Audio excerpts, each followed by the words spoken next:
I actually want to start with your own personal experience. You've been looked after by your grandparents. Obviously, you looked after your mother yourself, and you must have had to have that kind of network of support around you. What are the pressures on those people who are trying to look after you and raise you? Well, after my mum died when I was 15, my nan and granddad were critical to looking after me. And on most of the time I lived with them, sometimes I lived with my brother. But having that family to look after you was essential. I was quite lucky, it was a loving family. But you've got to remember the trauma that my grandparents were going through. They'd lost their only child, my mother. And so they were hurting hard, but they knew that their responsibility, what they wanted to do, was to look after their grandson. Yeah. And so it was tough for them, but in a way, because it was a loving family, it worked. Yeah. And for a lot of families, if they've come from disruptive backgrounds, and the child is obviously going through trauma as well in all of these cases, it's more difficult. So where do you think the support needs to be to keep those children in those loving Well, families? I'm a firm believer that kinship carer, grandparents, uncles, aunts, brothers, sisters, they make the best carers because they love the child, the young person. That's my experience. And my Liberal Democrat colleague Munira Wilson has come up with a piece of legislation which would really help kinship carers play the role that they want to play and that they're best to play. What do you think about, the government has come out with this response to the McAllister review? They are saying they're going to put support in place to help with training and things like that. Where do you think it falls short?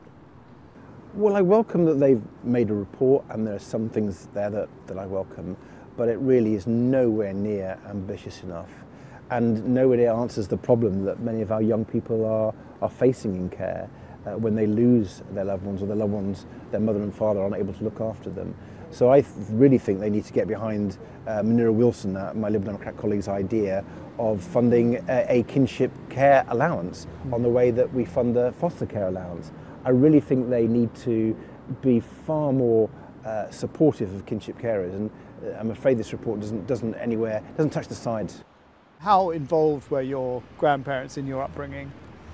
Well, they were involved quite a lot, even when my mother was alive, because we'd lost my father, and my mother was only child, so she was very close to her parents, and so we were often staying with my grandparents. That's my Nana and Grandad. How old were they when you say you were 15? Nana was about 65 when my mum died. Right. And Grandad was about 66 because he died when he was about 68.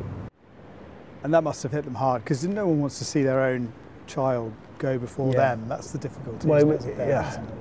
You don't bury your own child, and it was their only child. And of course, Mum was ill for 3 years. In the last year and a bit, she was in great pain, and it was tearing my grandmother apart, and she couldn't cope. And actually, it was quite difficult for their relationship for a period because it was so hurtful, and when you're dealing with that pain. And my grandmother was also quite tense around my mother, and my mother loved her mother, but the tension and emotion coming from her, she found it difficult to deal with. And she get a bit snappy to Nana, which obviously, that upset her more. And I was this young boy sort of in between, and I wrote this essay for my assessed English O-level. It was all about how it was coming home with the tension and knowing what my mother was going through. Yeah. I find this difficult. No, that's right. And my teacher said he couldn't mark it because it was so raw. Yeah. Because there's that mother-daughter relationship as well, which is... I was right in the middle of it. Yeah. But it was, they were both wonderful, lovely people. Well, all three of them. My mother was special. It's just one of these things. But that's why kinship care is so important. Because you don't have that with anyone else. Yeah. And I'm sure foster carers and adoptee carers are brilliant and wonderful. But